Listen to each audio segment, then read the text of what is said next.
నాయన తండ్రి దేశంగా మీరు చేయమని అడుగుతున్నాను ప్రభు. ఎక్కడ ఎటువంటి గొడవలు కొట్లాటలు ప్రభు నాయన జరగకుండా నీ కాపుదలట నీ బిడ్డలందరికీ దయచేయమని ప్రార్థన చేస్తున్నాం ప్రభు. మా రాష్ట్రంలో ప్రభు నూతనంగా ఏర్పడిన ప్రభుత్వాన్ని మీరు దీవించండి, ఆశీర్వదించండి. అలాగే తండ్రి నాయన చక్కని పరిపాలన కూడా ప్రజలందరూ ప్రభు చక్కగా పరిపాలించడానికి ప్రభు ప్రజలకు అవసరమయ్యే నేను అవసరాలను వారు తీర్చడానికి మీరు సహాయం దయచేయండి ప్రభు.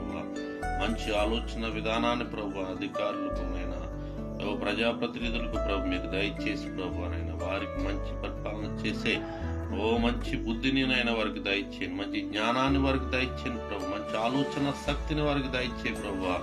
ఉద్యోగస్తుల పట్ల ప్రభు అలాగే తండ్రి వ్యాపారస్తుల పట్ల మంచి ఆలోచన కలిగి ప్రభు జ్ఞానవంతమైన పరిపాలన వారికి చేయడానికి మీ కృపను గ్రహించి మనం ప్రార్థన చేస్తున్నాం ప్రభు. నాయన మేమెవరికైతే